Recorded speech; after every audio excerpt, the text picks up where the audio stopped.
اور پھر فرمایا فبایعہن واستغفر لہن اللہ، اے رسول آپ ان کو بیعت کیا کریں اور ان کے لیے اللہ سے مغفرت کی دعا مانگا کریں. واستغفر لہن اللہ ان اللہ غفور الرحیم.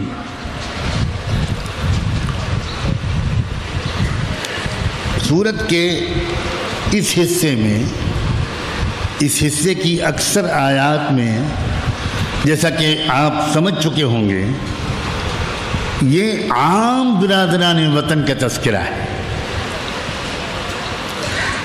ہمارے پڑوسی، ہمارے محلے میں رہنے والے لوگ، ہمارے گاؤں شہر میں رہنے والے غیر مسلم لوگ، قرآن اسلام اس پر زور دیتا ہے کہ تمہارا ان سے رشتہ یاد رکھنا احسان کا، حسن سلوک کا، ان کی خدمت کا ہونا چاہیے. تم الگ تھلگ بن کر مت رہنا، تم بے تعلق بن کے رہنے کی غلطی مت کرنا جس کا نقصان تم کو دنیا سے اور آخرت تک پہنچے گا. تم ان کے ساتھ اچھے تعلقات رکھو، ان کی خدمت کرو، دیکھ بھال کرو، احسان کرو ان کے اوپر جو تمہارے دشمن نہیں ہیں. اور یقیناً دنیا میں غیر مسلموں کی غالب اکثریت آج بھی ایسی ہے. آج جبکہ نفرت کا دور ہے، ہیٹ پھیلانے کا دور ہے، تحریکیں چل رہی ہیں، سیاسی پارٹیاں ایسی بن گئیں جن کا ایجنڈا ہی نفرت ہے. اتنی محنت اور کوشش کے باوجود ہمارے ملک سے لے کر پورے عالم تک ہمارے غیر مسلم بھائیوں اور بہنوں، وہ چاہے ہندو ہوں، چاہے سکھ ہوں، چاہے عیسائی ہوں، وہ چاہے اس طبقے سے تعلق رکھتے ہوں جس کو ہزاروں سال سے غلام بنا کر رکھا گیا، بنیادی انسانی حقوق سے محروم رکھا گیا، چاہے وہ اس طبقے سے تعلق رکھتے ہوں، چاہے وہ پڑھے لکھے ہوں، چاہے وہ بیچارے بالکل سادہ دل کسان اور مزدور ہوں، ان کی غالب اکثریت آج بھی اسی کیٹیگری میں آتی ہے جس کا تذکرہ اللہ تعالیٰ نے ان الفاظ میں کیا ہے. میں پھر دہراتا ہوں، لا ینہاکم اللہ عن الذین لم یقاتلوکم فی الدین ولم یخرجوکم من دیارکم. یہی کیٹیگری ہے جو تم سے نہیں لڑتے، جو تم کو تمہارے گھروں اور وطنوں سے، گاؤں سے، بستی سے نکالنے کا کوئی ارادہ نہیں رکھتے. میں تو اب اس سے آگے بڑھ کر کہتا ہوں، دور نبوت کے اندر بھی اللہ تعالیٰ نے اس سماج کے اندر چھپے ہوئے ہیروں کو نکالا تھا کہ ابھی ایمان نہیں لائے، ابھی ہیں غیر مسلم، ابھی ہیں اپنے پرانے، ان کو جو اپنے ماں باپ سے آستھائیں ملی، عقیدے ملے، اسی پر وہ قائم ہیں. لیکن ہیں وہ شریف انسان، ہیں وہ انصاف پسند لوگ، ہیں وہ ظلم سے نفرت کرنے والے اور مظلوموں کی حمایت کرنے والے. اس دور میں بھی ایسے لوگ کھڑے ہو گئے تھے. اور جب دور بدلتا ہے، جو میں بار بار کہنے کی کوشش کر رہا ہوں کہ ہم اس وقت دور کی تبدیلی کے دروازے پر کھڑے ہیں. جب دور بدلتا ہے تو سماج میں چھپے ہوئے ایسے شریف انسان، انصاف پسند لوگ، مظلوموں کا دفاع کرنے والے لوگ، ظالموں کے سامنے ایک دیوار بن کر کھڑے ہونے کی ہمت کرنے والے غیر مسلم، وہ بھی نکل کر سامنے آتے ہیں.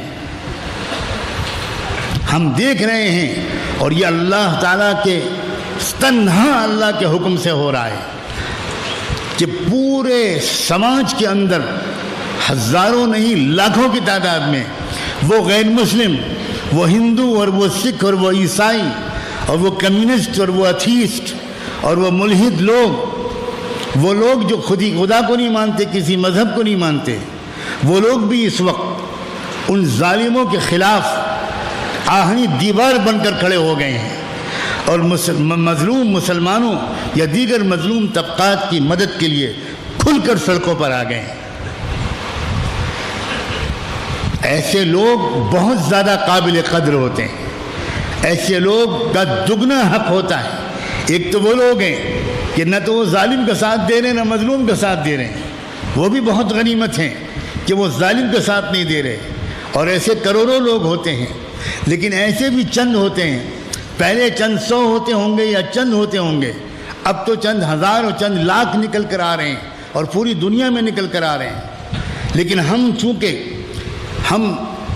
میں کون سا لفظ بولوں جس میں سختی اور بے رحمی تو نہ ہو، لیکن جو امت مسلمہ کی موجودہ غفلت ہے اور خصوصاً اس کے دیندار طبقے کی جو سماج سے الگ ہٹ کر وہ کسی اور دنیا میں رہ رہا ہے، اس کے بارے میں کون سا لفظ بولوں کہ ہم ان بار بار اللہ کی طرف سے دیے ہوئے موقعوں سے فائدہ نہیں اٹھا رہے۔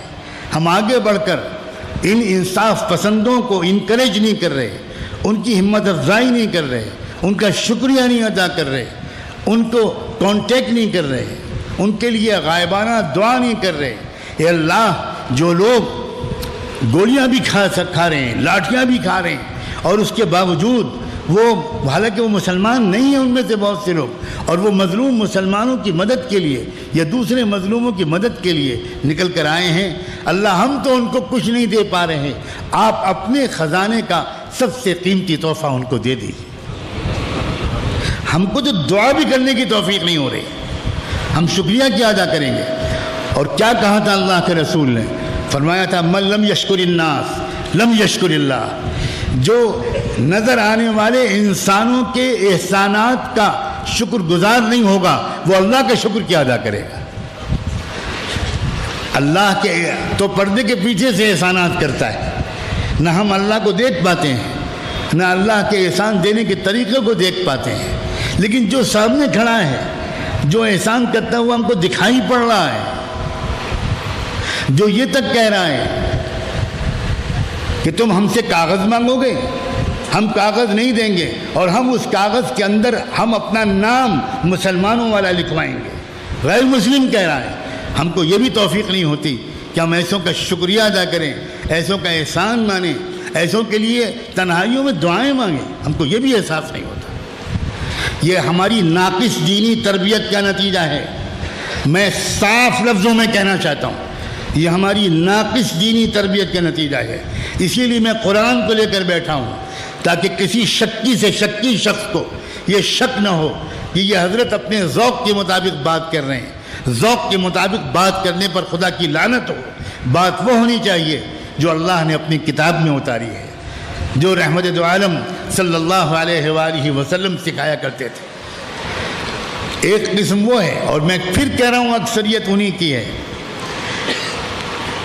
اگر اکثریت ظالموں کی بھی ہو جاتی ہے، اکثریت دین کی وجہ سے لڑائی لڑنے والوں کی بھی ہو جاتی ہے، اگر اکثریت دین کی وجہ سے ملک سے نکالنے والوں کی بھی ہو جاتی ہے، تب بھی اللہ کو پہچاننے والے کے اندر خوف نہیں آ سکتا۔ کون ہے وہ اللہ جس پر ہم ایمان لائیں؟ وہ بھی ایسے ہی معذور قسم کا خدا ہے جو نہ سن پاتے ہیں، نہ دیکھ پاتے ہیں، نہ کچھ کر پاتے ہیں۔ وہ بھی ایسے ہی خدا ہے۔ وہ جبار و قہار ہے، وہ مالک الملک ہے، سب کچھ اسی کے حکم سے ہوتا ہے، اس کی مرضی کے خلاف پتہ نہیں ہل سکتا۔ وہ طاقت والا ہے، وہ عزیز ذو انتقام ہے۔ ہاں یہ ضرور ہے کہ وہ ظالموں کے ظلم کرنے کے پہلے ہی دن مداخلت نہیں کرتا، وہ کبھی کبھی ڈھیل دیتا ہے۔ لا يحسبن الذين كفروا انما نملي لهم خير انما نملي لهم ليزدادوا اثما۔ اللہ تعالیٰ نے قرآن میں صاف فرمایا، وہ لوگ جو کہ انکار کرنے والے ہیں سچائیوں کا، جب وہ یہ دیکھیں کہ ہم ان کو ڈھیل دے رہے ہیں اور ظلم کرو اور ظلم کرو، ہم ان کو ڈھیل دے رہے ہیں، وہ یہ نہ سمجھیں کہ یہ ہم ان کے ساتھ اچھا سلوک کر رہے ہیں۔ انما نملی لہم لیزدادوا اثما، ہم تو اس لیے ڈھیل دے رہے ہیں کہ یہ تھوڑا اور ظلم کریں تاکہ ان سب کو تباہ کر دینے کا جواز پیدا ہو جائے۔ وَأُمْلِي لَهُمْ إِنَّ كَيْدِي مَتِينٌ، ایک جگہ فرمایا اور میں ان کو ڈھیل دیتا ہوں اور ڈھیل دیتا ہوں. ان قیدی متین، میرا جال بہت مضبوط ہے. ان قیدی متین، سمجھو اللہ کے طرز عمل کو، جلد بازی مت کرو. ہماری تمنا نہیں ہے کہ اللہ کا عذاب کسی پر آئے. رب کعبہ کی قسم، رسول اللہ کی رسالت کی قسم، ہرگز ہماری تمنا نہیں ہے کہ کوئی ہلاک ہو. ہم کو ہلاک کرنے والوں کے لیے بھی ہماری تمنا یہ ہے، اللہ اب بھی بچا لیجیے، اللہ اب بھی بچا لیجیے. ہم کس کے امتی ہیں؟ ہم اس کے امتی ہیں جس کی ہلاکت کے لیے، جس کے امتی ہیں جس کو ستانے والوں کی ہلاکت کے لیے آسمانوں سے فرشتے آ گئے اور اللہ کی اجازت بھی لے کر آ گئے.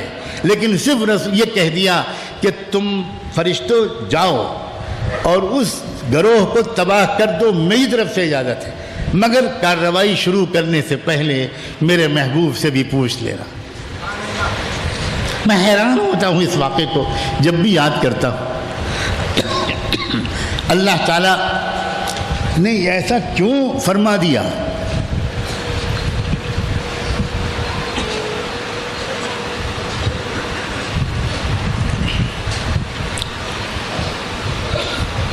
کہ عذاب دینے سے پہلے میرے محبوب سے پوچھ لینا. اللہ یہ پیغام دینا چاہتا تھا کہ فرشتوں، تم بہت کچھ جانتے ہو میرے دیے ہوئے علم کی وجہ سے، لیکن یاد رکھنا تم ابھی تک میرے محبوب کے اخلاق کو پہچانے نہیں. تم سمجھتے ہو وہ میرا دلارا محمد خوش ہوگا اپنے دشمنوں کو تڑپتا دیکھ کر؟ تم نہیں جانتے اس کو. وہ عذاب دلانے کے لیے نہیں بھیجا گیا، وہ معاف کرنے والا پیغمبر ہے. جاؤ اس سے پوچھو. چنانچہ جیسے ہی فرشتوں نے اللہ کے رسول سے تذکرہ کیا، حضور یہ اشارہ پا کر خوش ہو گئے. کیا اللہ نے براہ راست تم کو حکم نہیں دیا؟ اللہ نے یہ کہا ہے کہ محمد سے پوچھ لینا. فرشتوں نے کہا ہاں اس لیے تو ہم آپ سے پوچھ رہے ہیں، آپ بتائیے. ایک دم سے حضور نے اللہ کی طرف ہاتھ اٹھائے. اللہ، آپ نے مجھے عذاب والا پیغمبر بنا کر نہیں بھیجا، آپ نے مجھے رحمت للعالمین بنا کر بھیجا ہے. اللہ ان کو واپس بلا لیجیے. تو بھائی ہم تو ان کے لیے بھی بد دعا نہیں کرتے، ہم تو ان کے لیے بھی نفرت کے جذبات نہیں رکھتے جو پیچھے پڑے ہوئے ہیں ہماری جان، مال، عزت، آبرو، دین. لیکن اکثریت تو بہت ہی سادہ دل ہے. اس کے ساتھ تعلقات بڑھانا، اس کی خدمت کرنا، اس کے کام آنا، یہ ہمارا فرض ہے. اور ہم اس عافیت والے حکم پر بھی عمل نہیں کر پا رہے. مشقت والے حکم پر تو ہم کیا عمل کرتے، ہم تو عافیت والے حکم پر بھی عمل نہیں کر پا رہے. ہم تو صرف اپنی اور اپنی ذات اور اپنا پیٹ، اپنی شرمگاہ اور زیادہ سے زیادہ اپنی فیملی کی پوجا کر رہے ہیں. ہم نکل کر باہر اپنے تعلقات ہی نہیں قائم کر رہے ہیں. اور تعلقات ہیں موجود، آفیسز میں ہیں، سوسائٹی میں ہیں، بازار میں ہیں، لیکن پڑوس میں ہیں، محلے میں ہیں، اور پھر بھی نہ ہم ان کا نام جانتے نہ وہ ہمارا نام جانتے، نہ ہم سے ان کا کوئی تعلق ہے. یہ غیر اسلامی زندگی ہے، یہ غیر قرآنی زندگی ہے. اللہ کرے کہ آج ہم اپنے جہاں انفرادی گناہوں سے توبہ کریں جن کا نقصان انفرادی طور پر ہم کو پہنچتا ہے، اس بڑے اجتماعی گناہ سے بھی ہم توبہ کریں جس کی سزا ہم بھگت رہے.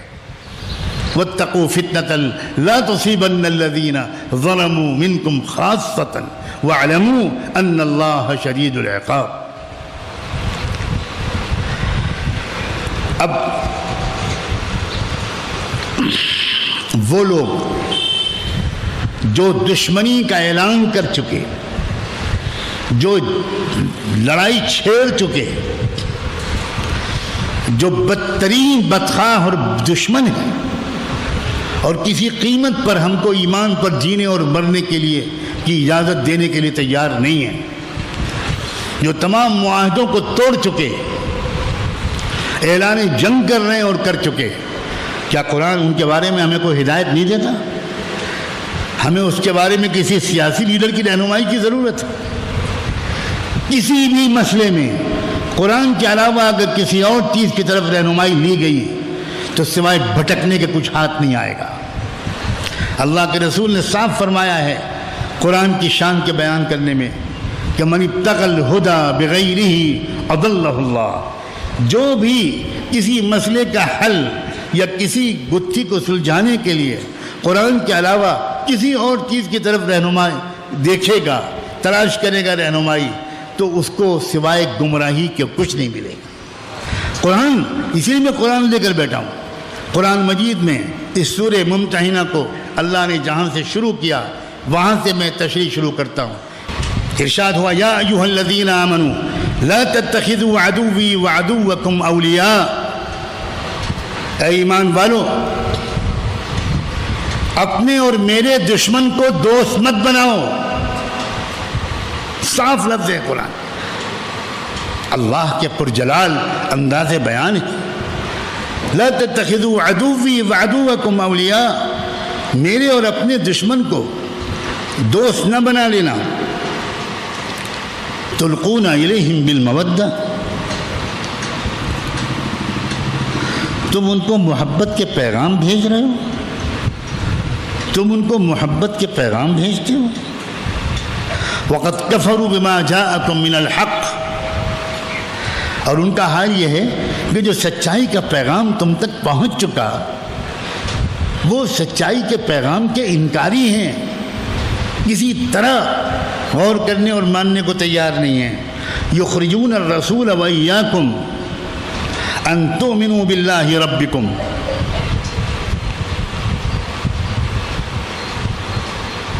ان کا حال یہ ہے کہ تم کو بھی میرے پیارے رسول کو بھی صرف اس وجہ سے کہ وہ اللہ پر ایمان رکھتے ہیں، اس وجہ سے انہوں نے وہ تم کو نکال چکے ہیں مکے سے، تم کو وطن سے نکالا، کیا قصور تھا ان کا؟ صرف اس لیے ان تؤمنوا باللہ ربکم کہ تم اپنے رب پر، اللہ پر ایمان لے آئے ہو۔ اس سزا میں انہوں نے تم کو اپنا وطن چھوڑنے پہ مجبور کر دیا۔ یاد رکھنا اگر تم میرے راستے کے مجاہدات کے لیے نکلے ہو، اپنا وطن چھوڑا ہے تم نے، وابتغاء مرضاتی، اور مجھے راضی کرنے کے لیے تم نے اگر مکہ چھوڑ کر تم مدینے آئے ہو، تو تمہارے لیے یہ بالکل اجازت نہیں ہے کہ تم ان سے محبت کے رابطے قائم کرو، اپنے اور میرے دشمنوں سے۔ تسرون الیہم بالمودہ، چپکے تم ان سے محبت بھرے رابطے قائم کرو۔ یہ ایسا لگتا ہے کہ آج آیت اتری ہے۔ میں ایسا اشارہ نہیں کرنا چاہتا جو کسی شخصیت پر جا کر رکے، لیکن میں یہ کہنے سے بھی اپنے کو روک نہیں سکتا کہ آج بھی ہمارے درمیان ایسے لوگ موجود ہیں جو چپ کے خفیہ رابطے اور ملاقاتیں کر کے یہ اطمینان دلاتے ہیں سرکار ہم تو آپ کے وفادار ہیں۔ تسرون الیہم بالمودہ، قرآن قیامت تک کے لیے رہنمائی کی کتاب ہے۔ الفاظ کی قرآن ایسے استعمال کرتا ہے اس لیے کہ اللہ علام الغیوب ہے، تو ایسے الفاظ نہیں استعمال کرتا جو اسی دور کے کسی واقعے پر چپک کر رہ جائیں اور کسی اور کو کور نہ کریں۔ یہ اعجاز ہے قرآن کا۔ تسرون الیہم بالمودہ، میرے علم میں ہے کون کون لوگ مل رہے ہیں، میں جانتا ہوں کون کون لوگ مل کر وفاداری کا اظہار کر رہے ہیں۔ کون ہے کہ اذا لقوا الذین آمنوا قالوا انا معکم واذا خلوا الی شیاطینہم قالوا انما نحن مستہزئون۔ واہ قرآن واہ، کہ جب ہم سے ملتے ہیں، ایمان والوں سے ملتے ہیں، تو پھر تو ایسی بات کرتے ہیں۔ کتنے لوگ ہیں جو مسلمانوں کے مجمع میں اتنی زوردار تقریر کرتے ہیں جو لوگ سمجھتے ہیں کہ اس سے بڑھ کر تو صلاح الدین ایوبی بھی نہیں بولتا تھا، لیکن وہی لوگ جب تنہائی میں منتریوں سے ملتے ہیں تو کیا کہتے ہیں وہ بھی مجھے معلوم ہے، کاش کہ مجھے معلوم نہ ہوتا۔ یاد رکھنا کفر کو غلبہ کبھی نفاق کی مدد کے بغیر نہیں ملا۔ یاد رکھنا پوری تاریخ گواہ ہے، تنہا کفر کبھی بھی ایمان پر غالب نہیں آ سکتا، اسے نفاق کی مدد چاہیے۔ اور نفاق کا حال یہ ہے کہ کرتا بھی لمبا ہو سکتا ہے، داڑھی بھی لمبی ہو سکتی ہے، ٹوپی بھی ماشاءاللہ حرمین شریفین کے رخ والی ہو سکتی ہے، اور کیا نہیں ہو سکتا۔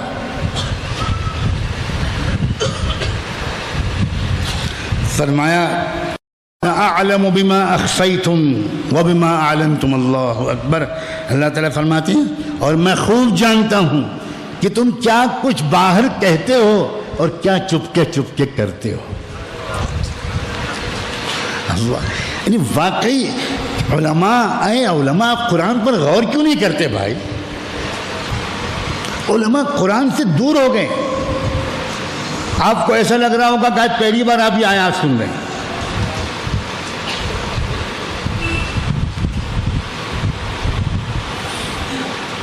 کیا قرآن کی تفسیر یہی ہے کہ مبتدا خبر ہے؟ یہ تفسیر ہے؟ آپ نے جلالین پڑھ لی، آپ ماشاءاللہ امام راضی بن گئے۔ یہ کس نے کہا کہ جلالین تفسیر کی کتاب ہے؟ مجھے اس کا نام بتاؤ۔ ارے بابا، یہ ابتدائی طور پر حل عبادت کی کتاب ہے وہ،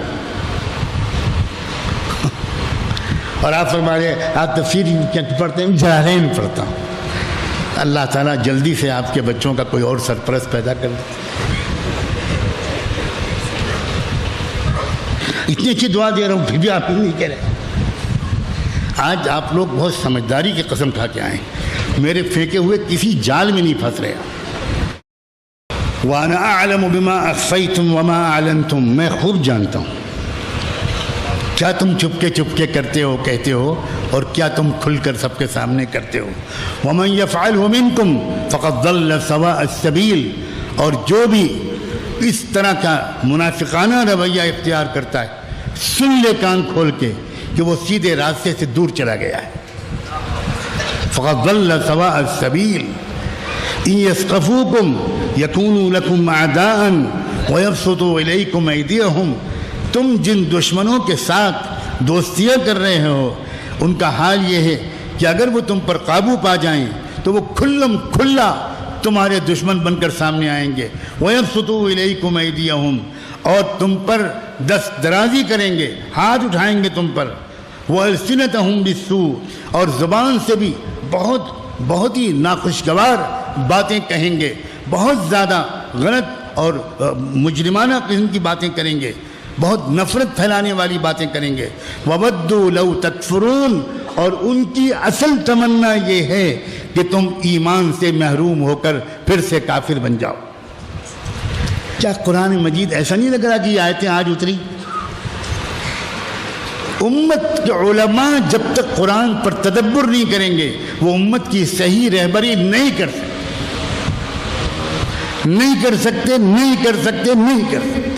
آپ بزرگوں کے خطبات پڑھ کر امت کی رہبری نہیں کر سکتے۔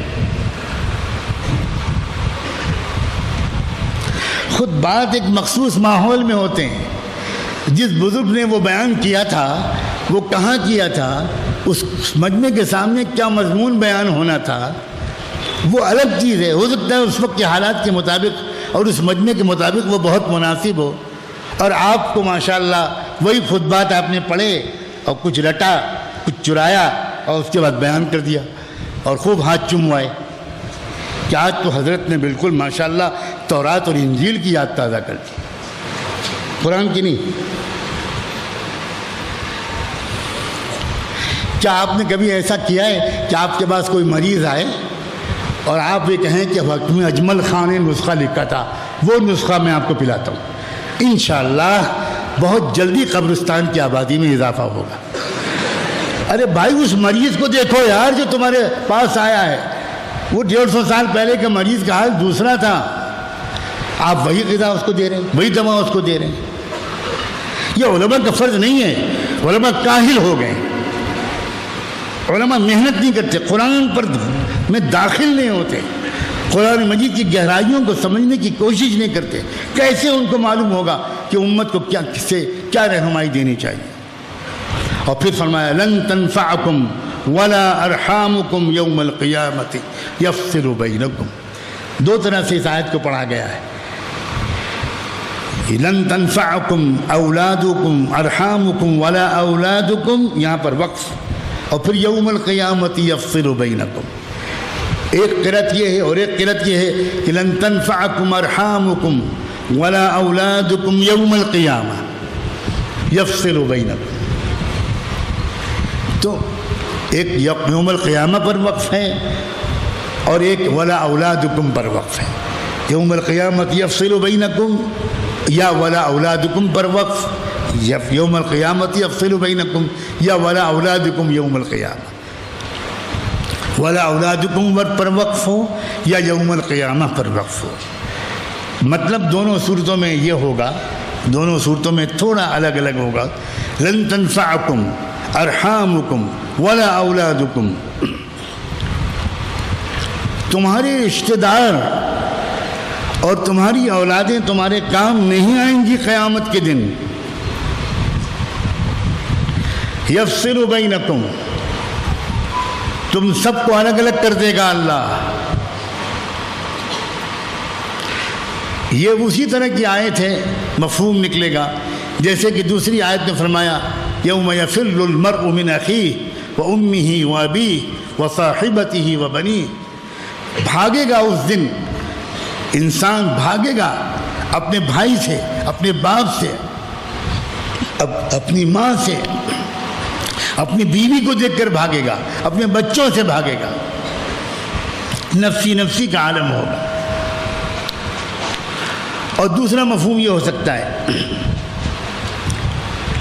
کہ تمہاری اولادیں اور تمہارے رشتہ دار تمہارے کام نہیں آئیں گے قیامت کے دن. یفصل بینکم، اللہ سب کو الگ الگ کر دے گا.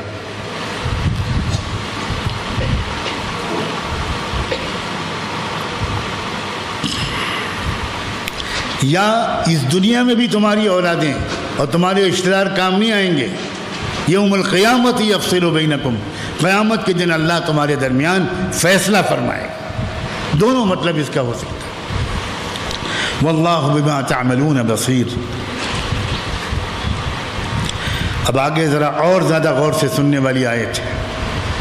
قد كانت لكم أسوة حسنة في إبراهيم والذين معه إذ قالوا لقومهم إنا براء منكم ومما تعبدون من دون الله كفرنا بكم وبدا بيننا وبينكم العداوة والبغضاء أبدا حتى تؤمنوا بالله وحده إلا قول إبراهيم لأبيه لأستغفرن لك وما أملك لك من الله من شيء ربنا عليك توكلنا ربنا عليك توكلنا ربنا عليك توكلنا وإليك أنبنا وإليك المصير.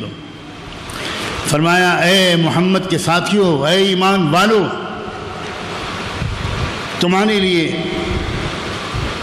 میرے نبی، میرے خلیل ابراہیم اور ان کے رفقا کی زندگی میں ایک شاندار نمونہ موجود ہے. خاص طور پر ان کا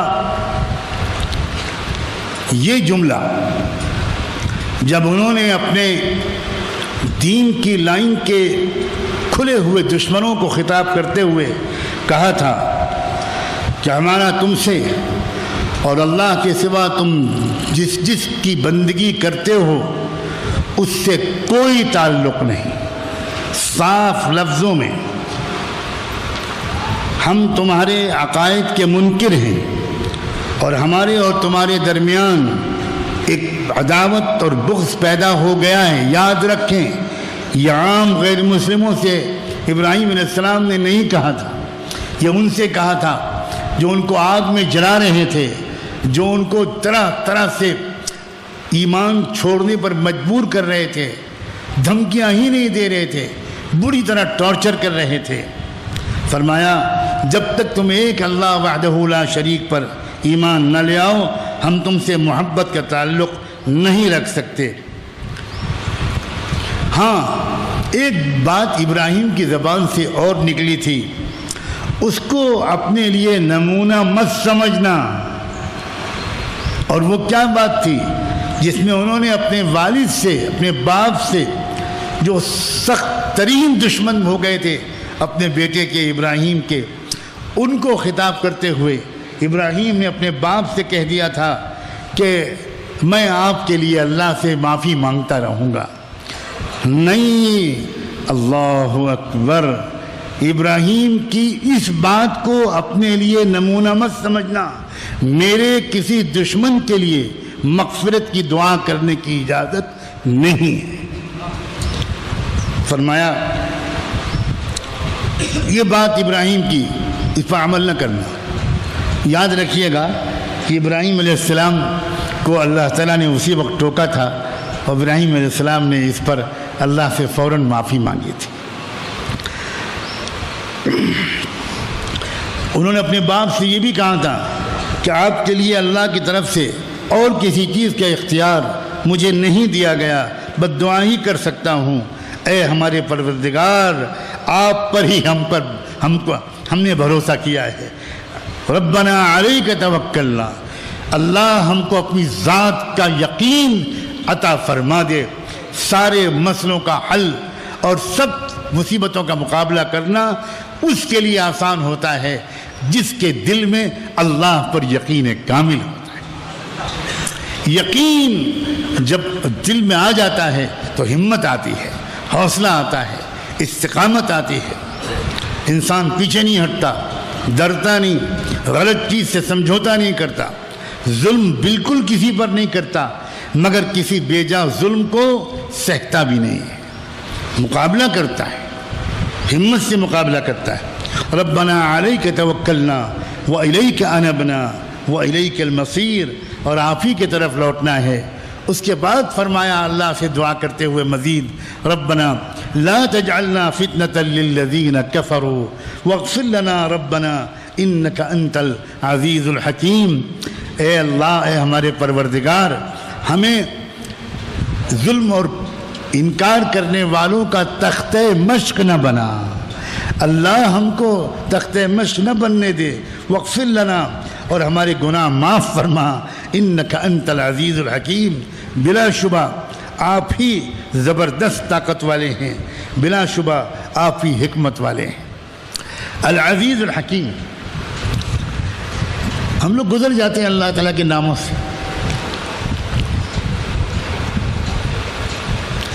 عزیز کا مطلب یہ کہ ہوگا وہی جو اللہ چاہے گا، اور حکیم کا مطلب یہ کہ حالات جو آتے ہیں وہ اللہ کی حکمت اور منصوبے کے تحت آتے ہیں. تو جب ہم کو یہ یقین ہے کہ حالات کا بھیجنے والا ایسا طاقتور ہے کہ حالات کسی اور کی طرف سے نہیں آتے، حالات تو وہی بھیجتا ہے. وہ کس کو کس قسم کے حالات کے لیے ذریعہ اور سبب بناتا ہے یہ تو اس کی مرضی ہے، لیکن حالات آتے اسی کی طرف سے. جب یہ یقین ہے کہ حالات اس کی طرف سے آتے ہیں تو دوسری بات اور سوچو، جب اس کی طرف سے آتے ہیں تو وہ تو حکیم و دانا بھی ہے. اس کا مطلب یہ ہے کہ اس نے اپنے کسی خوبصورت منصوبے کے لیے شاندار حکمتوں کی وجہ سے یہ حالات بھیجے ہیں. تو ان حالات سے خوفزدہ ہونے کے بجائے تمہاری امیدیں بڑھ جانی چاہیے. یا تو کہہ دو کہ اللہ حکیم نہیں ہے، یا یہ کہہ دو کہ اللہ بے بس ہے، اللہ تعالیٰ کی طاقت کام نہیں کر رہی اور فلاں سنگٹھن کی طاقت کام کر رہی. لا الہ الا اللہ وحدہ لا شریک لہ. اللہ کی طرف سے حالات آتے ہیں. اگر اللہ کے سوا کسی اور کی طرف ذہن گیا تو یاد رکھنا، ہو سکتا ہے اللہ کہے تم مجھ پر ایمان نہیں رکھتے، تم مشرک ہو. نہیں، بالکل نہیں، قطعاً نہیں. اور وہ جو حالات اللہ بھیجتے ہیں اس میں بڑی زبردست منصوبے ہوتے ہیں. حکیم ہے وہ، اور ایسا حکیم ہے کہ وہ یہ بار بار ہم کو بتا چکا ہے، وَيَمْكُرُونَ وَيَمْكُرُ اللَّهُ. اب میڈیا وَيَمْكُرُونَ کی خبر تو دیتا ہے، خانقاہ سے وَيَمْكُرُ اللَّهُ کی خبر نشر ہونی چاہیے.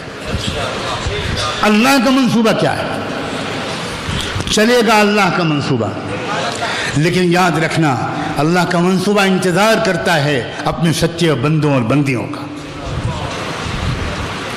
مجرموں، منافقوں، غداروں اور بے وفاؤں پر اللہ کی مدد نہیں آتی۔ اللہ کا ایک سسٹم ہے، اللہ نے صرف اپنی قدرت نہیں بتائی ہم کو، اللہ نے اپنی سنت بھی بتائی ہے۔ اللہ کا سسٹم کیا ہے؟ اللہ کا سسٹم یہ ہے، ان تنصروا اللہ ینصرکم ویثبت اقدامکم، تم اگر حق کا ساتھ دو گے تو اللہ تمہاری مدد کر کے دکھائے گا اور تمہارے قدموں کو مضبوطی سے جما دے گا۔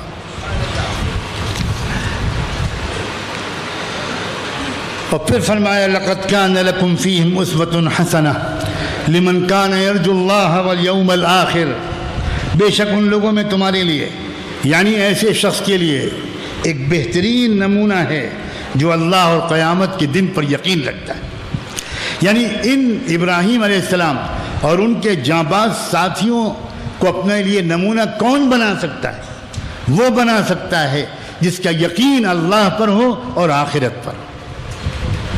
اللہ اور آخرت پر یقین انسان کو بہادر بناتا ہے، حوصلہ بخشتا ہے، ہمت دیتا ہے اور سمجھدار بناتا ہے۔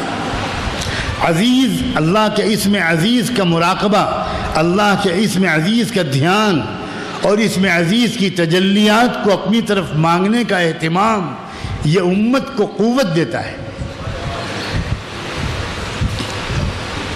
اور اللہ کے اسم حکیم کا دھیان اور مراقبہ اور اللہ سے یہ مانگنا کہ اللہ اپنے اسم حکیم کی تجلیات ہمارے دل و دماغ کی طرف کر دیجئے، تو یہ مراقبہ اور یہ دعا انسان کو سمجھدار بناتا ہے۔ دانشور وہ ہے جو اللہ کی حکمت کی تفصیلات جس کے دل پر کچھ کھل جائے، اور بہادر وہ ہوتا ہے جس کو اللہ کے اسم عزیز کی تجلیات جس کی طرف متوجہ ہو جائے۔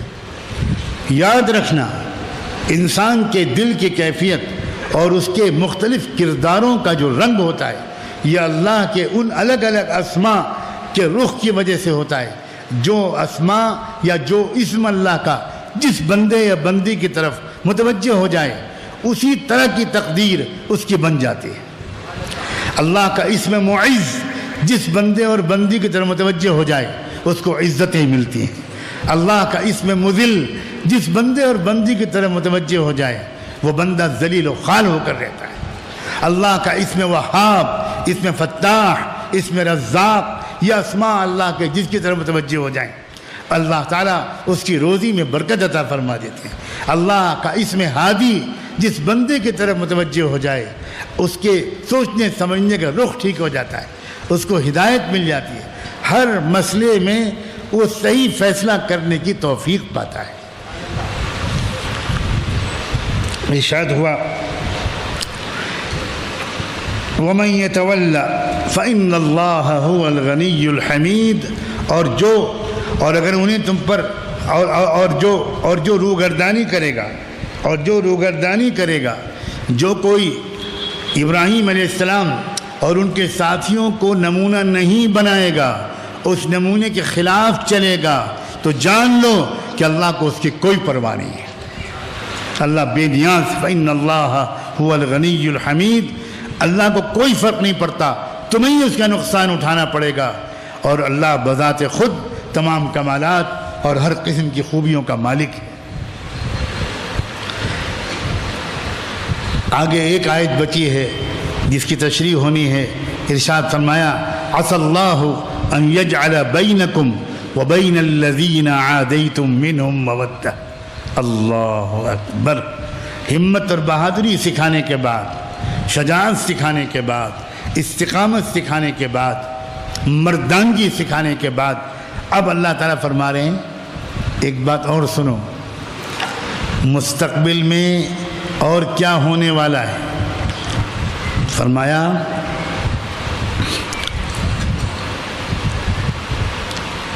امید کرنا چاہیے کہ آج جو لوگ تمہارے دشمن بنے ہوئے ہیں، آنے والے دن میں اللہ تمہارے اور ان کے درمیان بھی دوستی اور محبت پیدا کر دے گا۔ اللہ یا اللہ، جو میں بار بار اشارے کرتا ہوں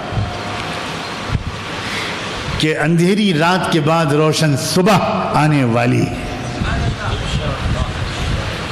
یہ دو چیزیں اگر ہم نے کر لی جن پر آج ہم نے سنا ہے اللہ کا فرمان کہ جو کروڑوں کی تعداد میں صاف ذہن کے برادران وطن ہیں ان سے تو مضبوط تعلقات، دوستی، خیرخواہی، خدمت خلق، مزاج پرسی، ان کے کام آنا، ایسی محنت کرنا کہ ہمارے ضلع کا کوئی کسان خودکشی کرنے کی ضرورت نہ محسوس کرے. اس کے اوپر لاکھوں کا بھی قرضہ ہو تو ہم پورے ضلع کے مسلمان مل کر اس کا قرضہ ادا کروا دیں تاکہ اس کو اپنے بچوں کو یتیم کرنے کی ضرورت نہ پڑے. ہمیں یہ ہمارا فرض ہے، یہ قرآن کہہ رہا ہے. ان پر احسان کرو، ان کی خدمت کرو، ان کی مزاج پرسی کرو، ان سے تعلقات بڑھاؤ. تمہارے جیتے جی وہ خودکشی کریں، میں اس گناہ کو، شاید اللہ اس گناہ کو معاف نہ کرے. ایک طرف تو قرآن نے یہ کہا، اور آج ہم یہ پکا ارادہ کریں کہ بھئی اب ہم کو یہ عملاً شروع کرنا ہے. اپنے اپنے علاقے کے لوگ، آپ کے آس پاس جو لوگ رہتے ہیں 99% وہ ایسے ہی لوگ ہیں بھائی. اور آپ جب ان سے تعلقات بڑھائیں گے تو آپ کو پتہ چلے گا کتنے اچھے لوگ تھے یہ، اور ان کو بھی لگے گا کہ یہ کتنے اچھے لوگ تھے. اللہ کا شکر ہے مختلف علاقوں میں ہمارے نوجوان باشعور علماء نے اللہ کے بھروسے پر اپنے علاقے کے لوگوں کو مسجدوں میں بلانا شروع کیا اور مسجد پریچے کے نام سے ایک پروگرام کرنا شروع کیا. کتنے علاقوں کی کارگزاریاں اس آج اس کے پاس آتی ہیں، اور بہت سے علاقے میں وہ بھی کرتے ہوں گے جن کی کارگزاری یہاں نہیں آ پاتی. ہر علاقے کے علماء یہ کہہ رہے ہیں کہ حضرت کاش کہ ہم نے یہ کام 20 سال پہلے شروع کر دیا، کاش کہ 10 سال پہلے کر دیا ہوتا. ہمارے علماء بڑی حسن تدبیر کے ساتھ اپنے علاقے کے غیر مسلم جو خواص ہیں، جو دانشور ہیں، جو اپنے سماج میں ایک بڑی حیثیت رکھتے ہیں، مندروں کے پجاری اور پنڈت لوگ، مختلف دھرموں کے ذمہ دار، دانشور، IAS آفیسرز، ججز، پولیس آفیسرز اور بڑے تاجر سمجھدار لوگ جو ہر علاقے میں جن کا اثر ہوتا ہے. ہمارے بہت سے دوست یہاں بیٹھے بھی ہیں، انہوں نے اپنے علاقے کے لوگوں کو اپنے ہاں مسجد میں بلایا.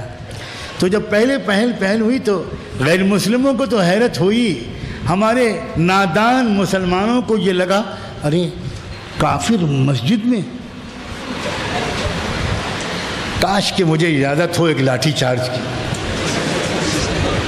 آپ تو مفتی ہیں، آپ میرے مطلب کا فتویٰ دے دو.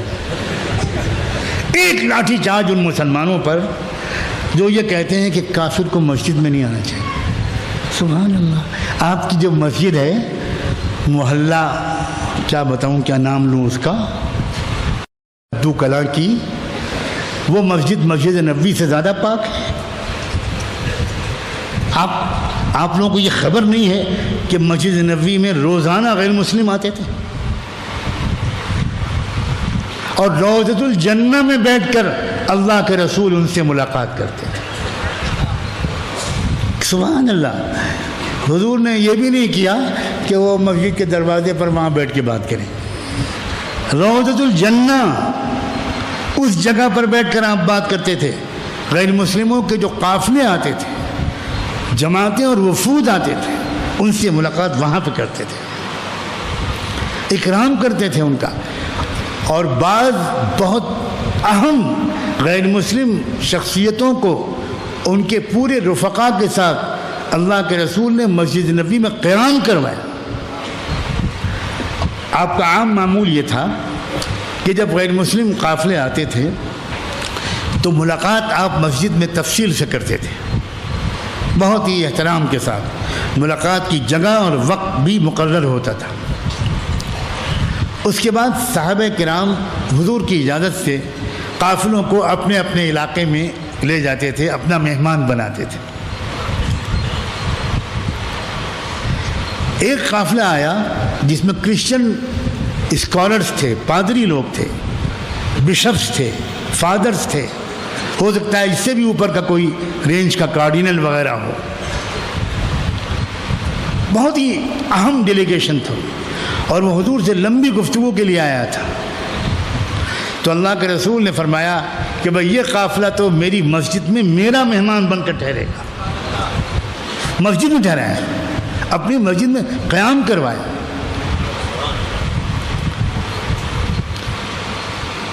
آپ سب جو علماء ہیں, عقلاء, وہ ذرا اپنے اپنے علاقے میں سمجھدار لوگوں کو ساتھ لے کر اپنی مسجد میں برادران وطن کو بلائیے. بڑی غلط فہمیاں ہیں, یہ عجیب غلط فہمیاں ہوتی ہیں, بدگمانیاں ہوتی ہیں. وہ گزرتے ہیں ہماری مسجد کے سامنے سے, ہمارے مدرسے کے سامنے سے, ہماری خانقاہ کے سامنے سے, اور وہاں ایک مجمع بیٹھا ہوتا ہے اور کوئی بیان کر رہا ہوتا ہے. تو گزرتے ہوئے وہ بیچارے یہ سوچتے ہیں دیکھو یہ آتنکواد کی ٹریننگ دے رہے ہوں گے, یہ یقیناً کچھ نہ کچھ یہ ہمارے خلاف بھڑکا رہے ہوں گے یہ مولانا صاحب, اور ان پر نظر رکھنی ہے بھائی. ہاں یہ ہے کچھ نہ کچھ گڑبڑ, یہ سب پڑوس کے ملک سے آئے ہیں لگتا ہے, وہ یہ سوچتے ہیں. اور اب آپ تھوڑا ہنسنا بند کیجئے, اب میں آپ کی خبر لیتا ہوں. جب آپ گزرتے ہیں کسی مندر کے سامنے سے اور وہاں پروچن ہو رہا ہوتا ہے تو آپ کیا سوچتے ہیں؟ فضائل اعمال پہ بیان ہو رہا ہے, خطبات فقیر پڑھی جا رہی ہوا. آپ بھی یہ سوچتے ہیں